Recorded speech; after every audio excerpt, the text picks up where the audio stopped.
የእግዚአብሔር መንግስት የምትወርሰው የተጻፈውን ስለፈጸምክ ብቻ ሳይሆን ከተጻፈውን በላይ ራስን ባዶ ማድረግ ስትችል ነው። አሁን እኛ እንደ ክርስቲያን መኖር የሚከብደን ስነ ምግባራትንም ጭምር የታዘዝናቸውን ለመፈጸም በጣም የሚከብደን ለምን እንደሆነ ታውቃላችሁ? እግዚአብሔርን የምንሰማው ይመስልናል፣ ግን አቤት አንልም። የእግዚአብሔርን ቃል የሚያዳምጥ መጽሐፍ ቅዱስን የሚያነብሰው መጽሐፍ ቅዱሱ ውስጥ ወይም የሚሰማው የእግዚአብሔር ቃል ውስጥ ለሱ ብቻ የሚስማማውን መርጦ የሚሰማ መርጦ የሚያነብ ከሆነ ይህ ሰው ይላል እሱ ነው እንጂ መጽሐፍ ቅዱስን እያነበበው ያለው መጽሐፍ ቅዱስ እሱን እየተመለከተውና እያስተካከለው አይደለም። የምንኖርባት ዓለም ላይ ክርስቲያናዊ ስነ ምግባር ኖሮን እንዳንመላለስ የሚያስቸግረን ነገር ዙሪያችን ላይ ያለው ተኩላው ብዛቱ። አንዳንድ ተኩላዎች ምግባሩን የምንጠብቀው ወይም ምግባሩን ማድረግ አለባችሁ ተብለው የሚነገረን የሚያስቡት እንዲሁ ዝም ብሎ ሕግ ስለሆነ የሚመስለዋል። በእኛ ሃይማኖት ወይም በምንኖርባት በኦርቶዶክስ ተዋህዶ እምነት ለሃይማኖታችን መሞትን ነው እንጂ ሰውን ስለ ሃይማኖቱ መግደል መልካም ስራ ነው። እነ ሁሉም ሃይማኖት መልካም ስራ ያስተምራል ስላችሁ አዎ የምትሉ ተረብኑ። ዳንኤል በአናብስት ጉድጓድ ውስጥ ተጥሎ አናብስቱ አልነከሱትም፣ ይልቁኑ ታዘዙለት ብለህ አምነህ እግዚአብሔር ይሄን ማድረግ ይችላል ብለህ እልል ብለህ በተኩላዎች መካከል እኔ ግን ሲሄድ ይበሉኛል ብለህ ማመን ምን ማለት ነው? ዳንኤል ያለበትን የአንበሳ ጉድጓድ ውስጥ አናብስቱን እንደ በጎች እንዲታዘዙለት ያደረገ እግዚአብሔር አንተ ክርስቲያን ስትሆን በተኩላዎች መካከል የሚያስበላህ ይመስላል እንዴ?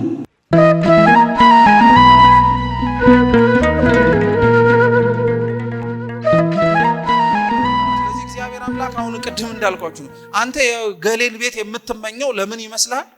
የገሌ ሀብት ቢኖር የተሻለ የምታደርግ መስሎ ነው አይደል? ላታደርግም ትችላለህ። እግዚአብሔር ያውቃል ጠንቅቆ የዛሬነትን ብቻ ሳይሆን ነገ የምትሆንበትንም ጭምር።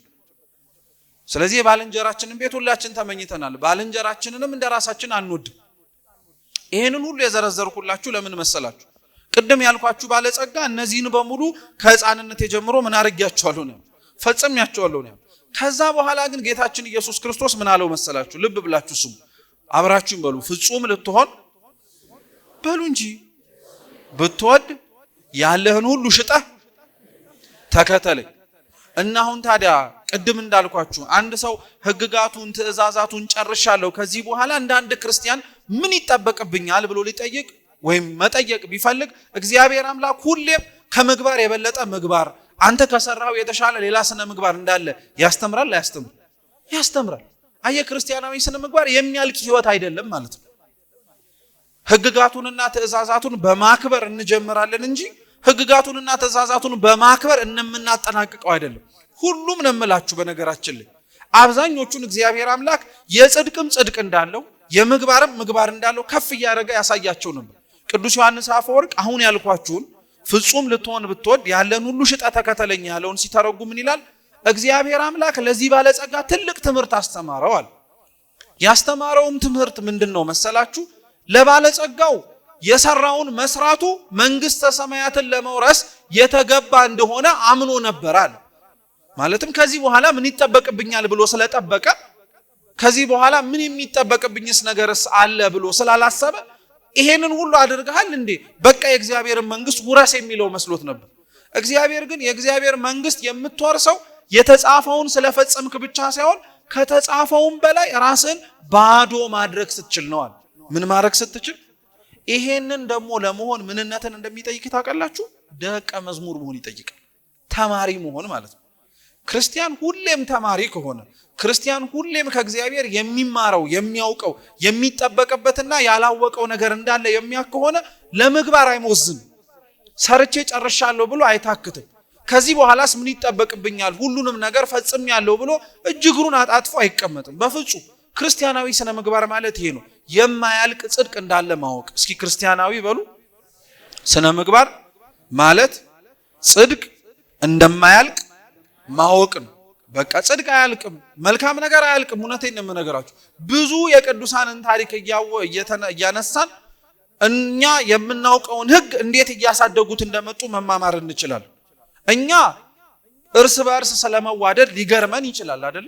ጠላቶቻቸውን የወደዱ ከእግዚአብሔር ጋር እውነትም የተዛመዱ ሰዎች አሉ። አንተ ስላለ መግደል ልትገረም ትችላለህ። ራሳቸውን ለሌላ ነፍሳቸውን አሳልፈው የሰጡ ግን እንዳሉ ስታውቅ ምን ትላለህ?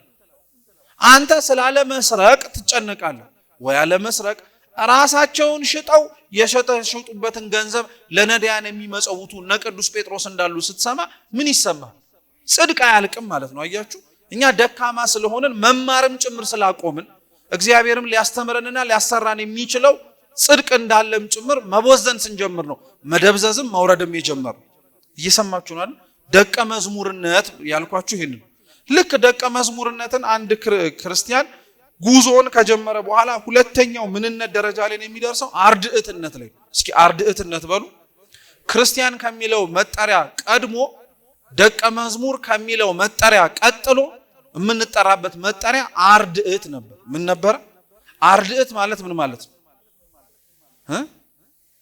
አጋዥ፣ ተላላኪ፣ ባሪያ ማለት ነው። በቃ ሲላክ ልክ እንዳባባሉ ብንለው ሲጠሩት አቤት፣ ሲልኩት እንደዛ ማለት በቃ አርድእት። እግዚአብሔር ሲጠራቸው አቤት ይላሉ፣ ሲልካቸው ወዴት ብለው ነው የሚናገሩት። ይሄ ከተማሪነት የሚመነጭ ነው። በነገራችን አሁን እኛ እንደ ክርስቲያን መኖር የሚከብደን ስነ ምግባራትንም ጭምር የታዘዝናቸውን ለመፈጸም በጣም የሚከብደን ለምን እንደሆነ ታውቃላችሁ? እግዚአብሔርን የምንሰማው ይመስለናል፣ ግን አቤት አንለው። እግዚአብሔርን የምንታዘዘው ይመስለናል፣ ግን ወዴት አንለው። እንመርጣለን። እኛ እግዚአብሔርን ስንሰማ ስንላከውም እግዚአብሔርን መርጠን ነው። እዚህ ቦታ ላይ ሂድ የሚል መመሪያ ብንሰማ ላለመሄድ ብዙ ነገር እናደርጋለን። ይሄንን ነገር እንድታደርግ እፈልጋለሁ ቢለን ይሄን ነገር ላለማድረግና ለኛ የሚስማማንን ነገር ለመፈጸም ጭምር እንሞክራለን፣ እንመርጣለን። ሊቁ አውግስቲን የሚባል የቤተ ክርስቲያን ታሪክ ውስጥ የነበረ አንድ አባት ሲናገር ምን ይላል? መጽሐፍ ቅዱስን የሚያነብ ሰው ይላል። እየሰማችሁ ነው? መጽሐፍ ቅዱስን የሚያነብ ሰው የእግዚአብሔርን ቃል የሚያዳምጥ ሰው እንደማለት ነው። የእግዚአብሔርን ቃል የሚያዳምጥ መጽሐፍ ቅዱስን የሚያነብ ሰው መጽሐፍ ቅዱሱ ውስጥ ወይም የሚሰማው የእግዚአብሔር ቃል ውስጥ ለሱ ብቻ የሚስማማውን መርጦ የሚሰማ መርጦ የሚያነብ ከሆነ ይህ ሰው ይላል እሱ ነው እንጂ መጽሐፍ ቅዱሱን እያነበበው ያለው መጽሐፍ ቅዱሱ እሱን እየተመለከተውና እያስተካከለው አይደለም ይላል። አብዛኞቻችን እግዚአብሔርን የምንሰማው ይመስለናል እንጂ እኛ ራሳችንን የምንሰማው። አብዛኞቻችን እግዚአብሔርን ሲልከን ወዴት የምንል ይመስለናል እንጂ እንዲያውም እኛ እግዚአብሔርን የምንልክ ሰዎችም ደፋሮች አሉ። ደፋሮች ማለት ነው በቃ እግዚአብሔር የእውነቴን የምላችሁ ክርስቲያኖች እንዲህ አይነት እንዳንሆን ስለሚፈልግም ጭምር። ክርስቲያናዊ ህይወት በጣም ከባድም ሆኖ አይደለም። ክርስቲያናዊ ህይወት በጣም የማይኖርና በምናባችን በጭንቅላታችን እየሰማ ነው እንደው መቼ ነው የምንኖረው እያለን የምንተክዝበት አይደለም። የሚኖር ህይወት ነው። ግን ሙከራ ይፈልጋል፣ ግን ጥረት ይፈልጋል፣ ግን ቢያንስ እንኳን ፍላጎትም ጭምር ይፈልጋል። እኛ ፍላጎት አለን ወይ የሚለውንም ጥያቄ መጠየቅ አለብን። በምንሰማው ልክ ለመኖር እንኳን ጥቂት እንሞክራለን ወይ ብለንም ራሳችንን መፈተሽ አለብን።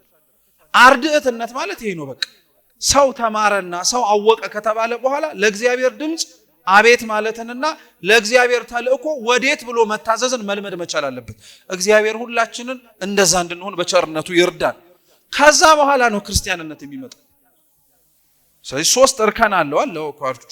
የመጀመሪያው ምንነት ነው በሉ እንጂ አረ መልሱ ባካችሁ። ሁለተኛውስ? ሶስተኛውስ? አሁን እናንተ የምትማሩት የምን ስነ ምግባር ላይ ነው? ስለ ደርሰንበታል ወይ ራሱ ብለን መጠየቅ እኮ አለብን። ደርሰንበታል ወይ? እኛ ደቀ መዝሙራዊ ስነ ምግባር ነው ወይ ማወቅ ያለብን? አርድእታዊ ስነ ምግባር ነው ማወቅ ያለብን? ወይስ ክርስቲያናዊ ስነ ምግባር ነው ጠንቅቀን መረዳት ያለብን ብለን መጠየቅ አለብን። እርከን እንዳለው አንደኛ እንድታውቁት ስለሚያስፈልግ። ስለዚህ ክርስቲያን የሚባለው እንዳልኳችሁ ማንን የሚከተል ነው? ክርስቶስን የሚከተሉ በሙሉ ሊኖራቸው የሚገባ ምግባር ነው ክርስቲያናዊ ስነ ምግባር። የመጀመሪያዎቹ ክርስቶስን የተከተሉት ሐዋርያት ያላቸውን ምግባራት የሐዋርያው የቅዱስ ማቴዎስ ወንጌል ምዕራፍ 10 ላይ ማግኘት ትችላላችሁ። ክርስቶስ ደቀ መዛሙርቱን በስም ጠርቶ ለይቶም ከጠራቸው በኋላ ምን አይነት ሰዎች መሆን እንደሚጠበቅባቸው ነግሯቸው ነበር።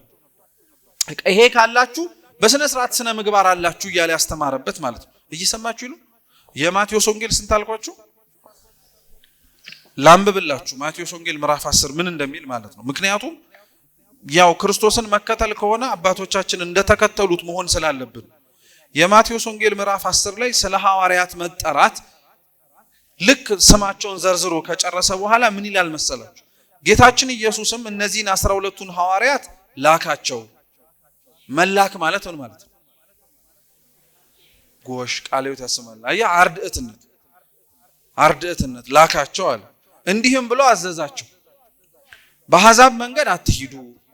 አሁን ይሄ የሐዋርያዊነት ስነ ምግባር እንዳይመስላችሁ። ሐዋርያት ራሳቸው በወል ስም ሁላችንም በመጠራበት ክርስቶስን በመከተላቸው ምኖች ተብለው ነው ሊጠሩ የሚችሉት? ክርስቲያን ተብለው። ክርስቲያን የሚኖረውን ስነ ምግባር ልብ ብላችሁ ስሙ።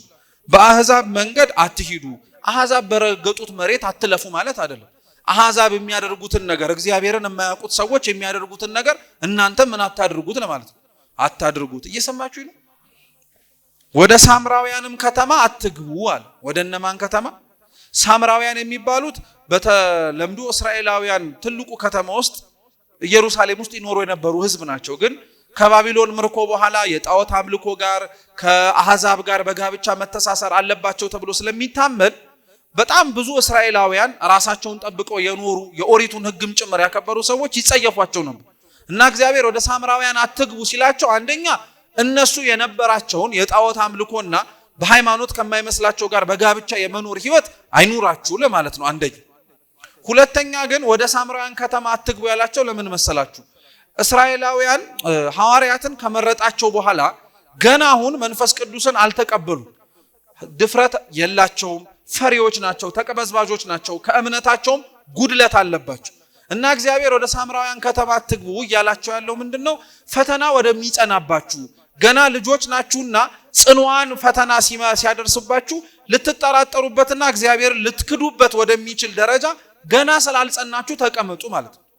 በጣም ትልቅ ትምህርት ነው። ነገራችን አንድ ሰው ክርስቲያን ሆኖ እግዚአብሔር ያሳየውን መንገድ አብሮ መኖር የሚፈልግ ከሆነ አቅሙን ማወቅ አለበት። ምኑን ማወቅ አለበት? ወደ ሳምራውያን ከተማ አትግባላችሁ ገና ስላልታደሳችሁ በመንፈስ ቅዱስ ሰውነታችሁ ገናም ጭምር ስለሆናችሁ ጠላት በሚበዛበት ስታስተምሩ ፈተና ተከፍቶባችሁና በርትቶባችሁ አይ አለማስተማር ይሻለናል፣ አይ ክርስቲያን አለመሆን ይሻለናል፣ አይ ከእግዚአብሔር ጋር በአፍ ነው እንጂ በስራ ባንመስል ይሻለናል ብላችሁ እንዳትጠራጠሩ ወደ እነማን ከተማ አትግባላችሁ? ስለዚህ አቅምህን ወቅ ማለት ነው። ጥሩ ቀጠለ። ነገር ግን ከእስራኤላውያን ወገን ወደ ጠፉ በጎች ሂዱ አለ። ሰው ፈልጉ ማለት ነው። አንድ ክርስቲያን እውነተኛ ምግባር አለው የሚባለው ከራሱ በላይ ለሰውም ጭምር መትረፍ ሲችል፣ እግዚአብሔር እንደዛ መሆን እንድንችል ሁላችንን ይርዳል። ወደ ጠፉ በጎች ሂዱ አላቸው። በቃ ሄዳችሁም መንግስተ ሰማያት ቀርባለች እያላችሁ አስተምሩ አለ። ይሄ ምግባር ነው። በነገራችን ከክርስቲያን ሊወጣው የሚገባው የመጀመሪያው ስብከት መንግስተ ሰማያት ቀርባለችና ምን ግቡ ነው። በቃ ይሄ ከአፋችን ሁሌ መታጣት የለበትም። በቃ ቀጠለ። ከዛ በኋላ ድውያንን ፈውሱ፣ ሙታንን አንሱ፣ ለምጻሞችን አንጹ፣ አጋንንትን አውጡ፣ ያለ ዋጋ የተቀበላችሁትን ያለ ዋጋ ስጡ። በመቀነታችሁ ወርቅ ወይም ብር ወይም ማህለቅ አትያዙ፣ ምንም ንብረት አያዛችሁ። ለመንገድ ስልቻ ወይም ሁለት ልብስ ወይም ጫማ ወይም በትር አትያዙ፣ ለሰራተኛ ዋጋ ይገባዋልና። እግዚአብሔር ምንም ነገር እንዳይዙ ፈለገ። ለምን ይመስላችኋል? ወርቅም ብርም ምንም ነገር አትያዙ ያላቸው ከያዙት ነገር እግዚአብሔር የሰጣቸው ነገር እንዳያንስባቸው። አይገርማችሁ? ወርቅ ይዘው የሰው ነፍስ እንዳያንስባቸው፣ ብር ይዘው የሰው ነፍስ እንዳያንስባቸው፣ በትር ይዘው ልብስ ለብሰው አቁፋዳቸው ውስጥ እንጀራ ሞልተው ሲሄዱ የሰው ነፍስ እንዳያንስባቸው። አሁን አያችሁት ምን ያክል ከምግባር እንደተጓደልን? ብዙ ነገር ስለሞላለንና ብዙ ነገር እጃችን ለኛ ሲኖርልን የማን ነፍስ ነው እየቀለለብን የሚመጣው? የሰው ነፍስ ግን ከምንም ነገር ጋር እንደማይነጻጸር የምታውቁት እግዚአብሔር ለሐዋርያቱና ለደቀ መዛሙርት ተከታዮቹ የሰጣቸው ትልቁ ሀብት እሱ የፈጠራቸውን የሰው ልጆችን። በቃ ሌላ ምንም ሀብት አልሰጣቸው። እነዛው የሰጣቸው የሰው ልጆች ግን አትያዙ ያላቸውን ነገር መልሰው ይሰጧቸው ነበር። እየሰማችሁ ነው? ወርቅ አትያዝ አለው፣ ሰው ሰጠውና ሰውየው ወርቅ ይሰጣል። ብር አትያዝ አለው፣ ሰውየውን ብቻ ያዝ፣ እሱ ራሱ ብር ይሰጣል። ለአገልግሎት የሚያስፈልግህን ነገር በሙሉ ያደርግልሃል አለ። ወረድ ብላችሁ ስታነቡት ደግሞ ምን ይላል? እነሆ እኔ እንደ በጎች በተኩላዎች መካከል እልካችኋለሁ፣ እንግዲህ እንደ እባብ ልባሞች እንደ ርግብም የዋሆች ሁኑ እያለ ደግሞ ይናገር። አንድ ቁም ነገር ልንገራችሁ እዚህ ላይ አሁን ሲነበብ እንደሰማችሁት አምላካችን ኢየሱስ ክርስቶስ እነሆ እንደ በጎች በተኩላዎች መካከል እልካችኋለሁ አለ። እስኪ እነሆ በሉ። እንደ ምኖች? እንደ በጎች በሉ። በምኖች መካከል እልካችኋለሁ። ተኩላ የሚለው ዓለምን እኮ ነው። ተኩላ የሚለው ምግባር የሌላቸውን አሕዛብን ለማለት ነው። በተኩላዎች መካከል ግን እግዚአብሔር እንደምን እልካችኋለሁ ነው ያለው። ባጭሩ ምን መሰላችሁ? አንተ በግነቱ ያሳስብህ እንጂ ተኩላው ይነክሰኛል ብላ ትጨነቅ ማለት ነው። በቃ አሁን እኛ በጣም የሚገርማችሁ የምንኖርባት ዓለም ላይ ክርስቲያናዊ ስነ ምግባር ኖሮን እንዳንመላለስ የሚያስቸግረን ነገር ዙሪያችን ላይ ያለው ተኩላው ብዛቱ። አንዳንድ ተኩላዎች ምግባሩን የምንጠብቀው ወይም ምግባሩን ማድረግ አለባችሁ ተብለው የሚነገረን የሚያስቡት እንዲሁ ዝም ብሎ ሕግ ስለሆነ የሚመስለዋል። ልብ ብላችሁ ስሙ ክርስቲያኖች፣ እግዚአብሔር ሕግጋቱንና ትእዛዛቱን የሰጠን ሕግ ማክበር እንድንችል ብቻ አይደለም። ሕግጋቱን በማክበር ውስጥ እሱ ጋር አብረን መኖር እንድንችል ለማስቻል። ሕግጋቱን የምናከብረው ምግባራቱን ተከተሉ የምንባለው የምትናፍቁትን እግዚአብሔር ማየትና አብራችሁት መኖር እንድትችሉ ነው። ይሄን ለምን አወቅ ወይ እንዴት አወቅ ብትሉ ልንገራችሁ። እስካሁን በተደጋጋሚ የተማርነውና ያነበብኩላችሁ እናንተም ስትሉት የነበረው 10ቱን ትእዛዛት እስራኤላውያን እንዴት እንዳገኙት ታውቃላችሁ? እስራኤላውያን እግዚአብሔርን ሕግ ስጠን ብለው ለምነው ታያቁ። ሕግ ስጠን ብለው ለምነው ታያቁ። ከግብፅ ባርነት ከወጡ በኋላ እግዚአብሔርን በሙሴ አማካኝነት የለመኑት በግብፅ የሚመለኩ የአህዛብ ጣዖታትን ስለምናይና ስለምናውቅ እኛ የምናመልከውን እግዚአብሔር ማየት እንፈልጋለን። ጣዖት አለዝበው ሲሰግዱለት ስለሚያዩ እኛስ የምናመልከው እግዚአብሔር ለምንድን ነው በአንተ በኩል ድምፁን ሰማያት ላይ ደግሞ ማጉረምረምና ድምፅን፣ ጭጋግን፣ ጨለማን የሚያሳየን ወርዶ እንድናየው እንፈልጋለን፣ የምናየው አምላካችንን እንፈልጋለን ብለው ጠየቁት። ሙሴም ጥያቄያቸውን ይዞ በሲና ተራራ ላይ 40 ቀንና 40 ሌሊት ጾም። እግዚአብሔር ሆይ ሕዝብህ ማየት ይፈልጋል ብሎ ማለት ነው። እግዚአብሔር ግን ከ40ው ቀን ጾምና ጸሎት በኋላ ለሙሴ የሰጠው ይዘውት የሚወርደውን ሕግ ነው እንጂ እሱ ራሱ ወርዶ ይውኛላል። ምን ማለት ይመስላችኋል? እነሱ የጠየቁት ይሄ ነው። እግዚአብሔር ግን የሰጠው ለሙሴ ሕጉን ነው። በሕጌ በኩል ነው ልታዩኝ የምትችሉት እያለ ነው። አልገባችሁ እንዴ? ሕግጋትና ትእዛዛት ስለዚህ ለኛ እንደዚሁ ዝም ብለው የተቀመጡ መመሪያዎች ብቻ አይደሉም ማለት ነው። ምግባር እንዲኖረን ሕግጋቱን ትእዛዛቱን እንድናከብር ቤተክርስቲያን የምታዘን የምትናፍቁትንና ካላየነው የምትሉትን እግዚአብሔር የምታዩት በምን ስለሆነ በእነዚህ ነው። በቃ አትጠራጠሩ ክርስቲያኖች ባካችሁ። እንዲሁ ዝም ብለን መልካም ዜጋ ለመሆን ካለን ጽኑ ፍላጎት አይደለም ሕግጋቱንና ትእዛዛቱን አክብሩ የምንባለው። መልካም እንድንሆን ይፈለጋል። ከምንም በላይ ግን ክርስቲያናዊ ስነ ምግባርን የምትማረው መልካም ዜጋ ለመሆን አይደለም፣ ክርስቲያን ለመሆን። ምን ለመሆን ነው? በቃ መልካም ዜጋ ለመሆንማ ስነ ምግባር ትማራለህ። ትምህርት ቤት መንግስትም ሕግ ይሰጣል፣ መመሪያዎች፣ ደንቦች ተብሎ ይዘረዘሩላል። እነሱን ሁሉ ካከበርክ መልካም ዜጋ ነህ ተብለህ ትመሰገናለህ። ቤተ ክርስቲያን ውስጥ ግን ትልቁ ተልእኮዋ ቤተ ክርስቲያን መልካም ዜጎችን ማፍራት ብቻ አይደለም። የቤተ ክርስቲያን ትልቅ ዓላማዋ መልካም ሰዎች እንዲወጡባት ብቻ ሳይሆን ምኖች እንዲገኙባት ነው? ክርስቲያኖች ቅዱሳን እንዲወጡባት ነው። ምግባራቱ የሚያስፈልጉት ለዛ። እንዳልኳችሁ ግን ተኩላዎች ከኛ መካከል ወይም በእኛ ዙሪያ ግን የሚኖሩ ግን በጣም ብዙ ሰዎች ሕግጋቱን ዝም ብለው በቃ እንደ መመሪያ የሚያስቡት ሰዎች ስላሉ ነው። አንዳንድ ሰው ደግሞ ሕግጋቱን ትእዛዛቱን ምን ብሎ ያስበዋል? በቃ እነዚህን ከጠበቅኩኝና እነዚህን ማድረግን ከቻልኩኝ ለምን በሃይማኖት አጥር ራሱ ታሰራለሁ ብሎ የሚያስብ ሰው አለ። ይህን የምላችሁ ክርስቲያን የሆነ ሰው ነው። በነገራችን ማለት ሃይማኖቱ ለምን ያስፈልገኛል ማለት መልካም መሆን የሁሉም ሃይማኖቶች አስተምህሮ ነው አይደል? ነው አይደለም? እንዴት አወቅ? ሁሉንም ሃይማኖት ታውቃለህ? ኧረ ተው በድፍረት ዝም ብለን ነው ብለን አንመልስ። ራሱ በምን አወቅ? ሁሉም መልካም ነው ብሎ የሚያስተምረው በየቤተ እምነቱ እኮ በከፊል እንኳን እንደሚለያይ እናውቃለን። በእርግጠኝነት ነው የምላችሁ። ለምሳሌ ልስጣችሁ። በእኛ ሃይማኖት ወይም በምንኖርባት በኦርቶዶክስ ተዋህዶ እምነት ለሃይማኖታችን መሞትን ነው እንጂ ሰውን ስለ ሃይማኖቱ መግደል መልካም ስራ ነው? እና ሁሉም ሃይማኖት መልካም ስራ ያስተምራል ስላችሁ አዎ የምትሉ ታዲያ ምኑ ነው? እያስተዋልን እናዳምጥ እንጂ ክርስቲያኖች። ሁሉም መልካምነት ተመሳሳይ አይደለም። ሁሉም መልካምነት አንድ አይነት አይደለም። ሃይማኖት አያስፈልግም መልካም ስራ ብቻ ነው መስራት የሚቻለው ወይም የሚያስፈልገው ካላችሁ መልካም የሆነውን ነገር ራሱ መልካም መሆኑን በምን እናውቀዋለን? የሚለካበት መስፈርት የሚመዘንበት ሚዛን ከሌለ። ለምሳሌ ለኔ መስረቅ መልካም ሊሆን ይችላል፣ ለአንተ አለመስረቅ መልካም ሊሆን ይችላል። ሁለቱም እንዴት መልካም ሊሆኑ ይችላሉ? ሚዛን ያስፈልገዋል፣ ዳኛ ያስፈልገዋል፣ መርህ ያስፈልገዋል። ሃይማኖት ከምግባር ጋር አብሮ ይያያዛል የምንለው ለዚህ ነው ክርስቲያኖች። እንዲሁ ዝም ብለን መልካም መስራት ብቻ እንዲሁ ዝም ብለን ያለ ሃይማኖት ደግ ነገር በማድረግ ብቻ የእግዚአብሔርን መንግስት እንወርሳለን የሚል ትምህርትም የለንም። እኛ ምግባርንም ከሃይማኖት ሃይማኖትንም ከምግባር አስተሳስረን በመያዝ ነው የማንም መንግስት የምንወርሰው የእግዚአብሔርን። ይሄን ጠንቅቀን እንወቀው ክርስቲያኖች።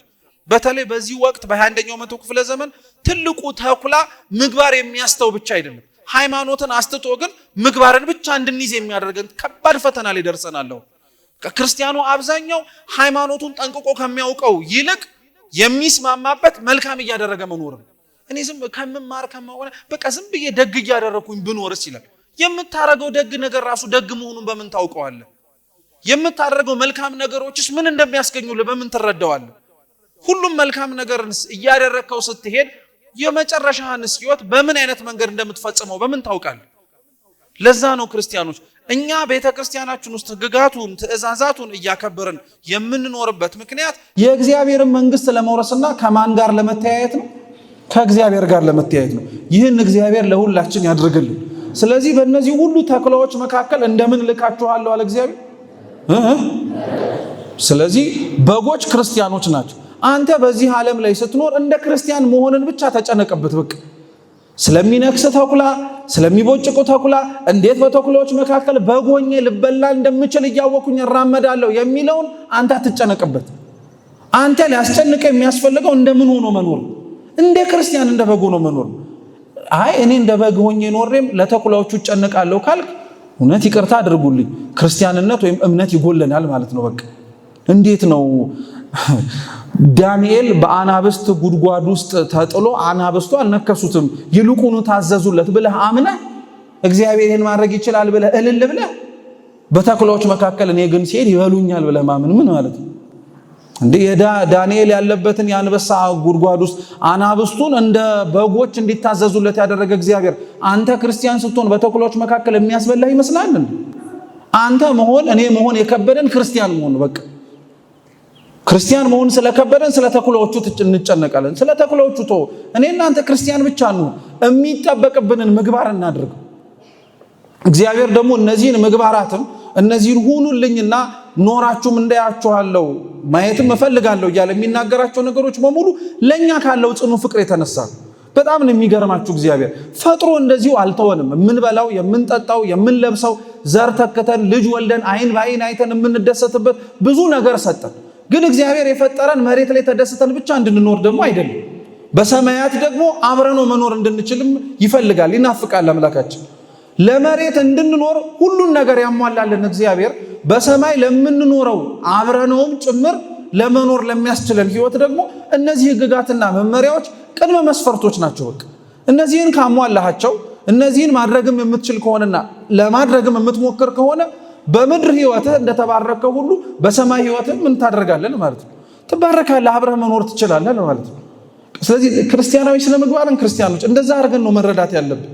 ብዙ ጊዜ ላይ ህግጋቱን፣ ትእዛዛቱን፣ መመሪያዎቹን ከማክበር ጋር ብቻ አነጻጽረንና ከማክበር ጋር ብቻ አያይዘን ስለምናየው ራሳችንን ክርስቲያናዊ ስነ ምግባር ስንማር ራሱ በጣም የምንጨነቅ ሰዎች አለን። በቃ እንደማናደርገው የሚሰማንም ሰዎች አለን። በቃ ላላደርገው ዝም ብዬ በቃ ማራዋለሁ እያለ እንደዛ አንበል። ራሳችን ራሱ ማድረግ ባችን መሞከር ትችላለህ።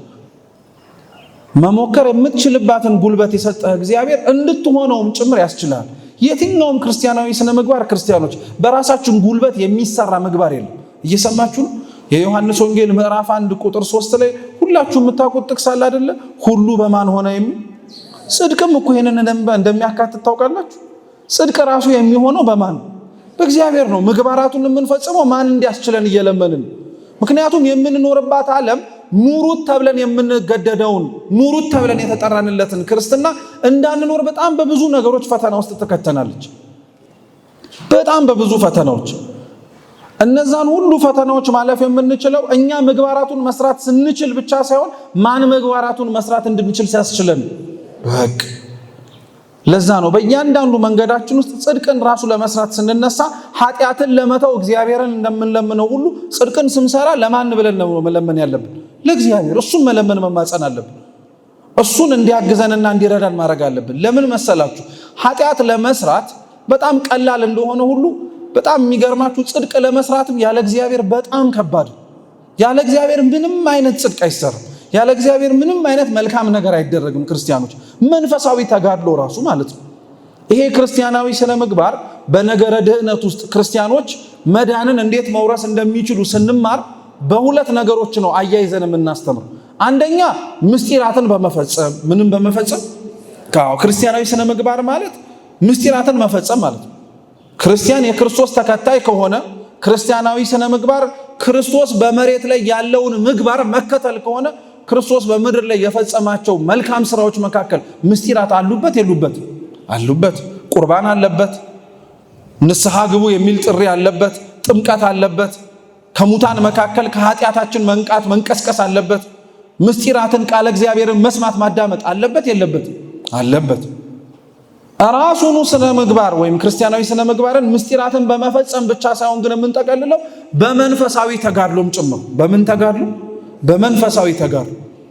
በመንፈሳዊ ተጋድሎ። ያንን መንፈሳዊ ተጋድሎ ክርስቲያኖች እንዴት የሚችሉትና እንዴት የሚፈልጉትን እግዚአብሔር በምግባር ማግኘት እንደሚችሉ ታውቃላችሁ? በእግዚአብሔር። ያለ እግዚአብሔር የሚደረግ ምንም አይነት መንፈሳዊ ስነ ምግባር የለንም። እኛ ከእግዚአብሔር ጋር ነው የምናደርገው። ታውቁታላችሁ እኮ ገዳም ገብተው በዓት አጽንተው ከበረሃም ጭምር ገብተው የሚኖሩ የብዙ ዜና አበው ላይ ያሉ ታሪኮች በጣም ከብዙዎቹ መካከል አንድ ሰው ታስታውሱታላችሁ።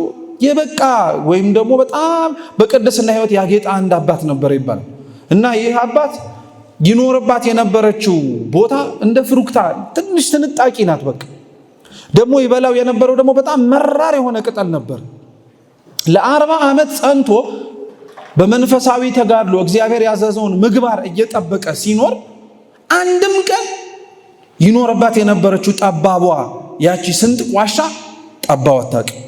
አንድም ቀን ይበላት የነበረችው መራር ቅጠል ምሬቷ ተሰምቶ አያውቅም ነበር እና ከዛ ሁሉ መንፈሳዊ ተጋድሎ በኋላ እግዚአብሔር አምላክ ስላደረገው መንፈሳዊ ተጋድሎ አንድም እኛ እንድንማርበትም ጭምር ወዳጄ ሆይ ይህን ያደረከውን መንፈሳዊ ነገር በሙሉ ተመልክቼ እንደ ስራህ ልክፈልህ ወይስ እንደ ቸርነት ያል ሰውየው የቆየበትን ወይም ይህ አባት የሰነበተበትን እድሜ ሲበላው የነበረውንም ቅጠል ተመለከተና አይ እንደ ስራዬ ክፈለኛል፣ ይሁን እንዳፈህ ይሁንልሃል። ልክ ይህንን ነገር ብሎት ከእግዚአብሔር ጋር ንግግሩን ጨርሶ ወጣበት የተባለበትን ያቺ የተሰነጠቀች ዋሻው ሲገባ ጥበቷ ተሰማችው። ልክ ይህንን ከእግዚአብሔር ተነጋግሮ ከሄደ በኋላ ያቺን ይበላት የነበረችውን ፍሬ ሲበላት ቅጠል ሲበላት ምሬቷ ተሰማችው። ለምን ይመስላችኋል? መራሩን ጣፋጭ ያደረገለት ጠባቡን ሰፊ ያደረገለት የጊዜ እርዝማኔው የቆየበት ሳይሆን የማንቸርነት ነበር። በቃ አለቀ። ራሱ ያው ሰው ተመልሶ ድጋሚ እግዚአብሔርን በምህረቱ ይጎበኘው ዘንድ ከለመነ በኋላ ድጋሚ እግዚአብሔር ግን መልሶ ሲጠይቀው አቤቱ ጌታ ሆይ እንደምንህ ክፈለኛለሁ። ለምን ይመስልሃል ታዲያ እኛ ቅዳሴያችን ላይ አቤቱ ጌታ ሆይ እንደ ኃጢአታችን ሳይሆን እንደምንህ ክፈለን ምን? በቃ ስራህ እንደማያጸድቅህ እንደምታውቀው ሁሉ ጽድቅም ያለ እግዚአብሔር ዋጋ እንደሌለው ማወቅ መቻል አለብን። መልካም የሆነውን ነገር በሙሉ በማን አጋዥነት ነው የምንወጣው? ክርስቲያናዊ ስነ ምግባር ማለት ይሄ ነው። በቃ በእግዚአብሔር አጋዥነት ከእግዚአብሔር ጋር ሆነን ከእግዚአብሔር ጋር ለመኖር የምንሞክረው ሙከራ ወይም የምንኖረው ህይወት ነው ክርስቲያናዊ ስነ ምግባር የሚባል። ይህንን ህይወት ደግሞ በመጨረሻ የምነግራችሁ ነገር ቢኖር የሐሳብ ወይንም ደግሞ ምናባዊ ቲዮሬቲካል የሆነ ዕውቀት አይደለም። ብዙ በጣም እኔ ምን ልበላችሁ ማዘን ራሱ አይደለም፣ ከማዘንም ያልፋል። የኛ ሁኔታን ስትመለከቱት አብዛኞቻችን ትምህርታችን ከምናባችንና ከአይምሯችን የዘለለ የተግባር ለውጥ ስናይበት አንመለከት። የአብዛኞቻችን የክርስቲያናዊ ስነ ምግባር ትምህርት ወረቃታችንና ልባችን ላይ ይቀር። ተግባር መሬቱ ላይ ሆነን መገኘት በጣም ጎድሎብናል። የትኛውም የቤተ ክርስቲያን ትምህርት ክርስቲያኖች አደራችሁ ዝም ብሎ በቃል የምንሰማው በልባችንና በወረቃታችን ጽፈን የምናስቀምጠው አይደለም። የህይወት ትምህርት ነው። ሁሉም ትምህርት ምስጢራቱም፣ ዶግማውም፣ ቀኖናውም፣ ትውፊቱም የህይወት ትምህርት ነው። ክርስቲያናዊ ስነ ምግባር በእጃችን የያዝነው የምናነበው መጽሐፍ ሳይሆን እግዚአብሔር ያዘዘንን ህይወት እየኖርን ከእግዚአብሔር ጋር የምንናበብበት።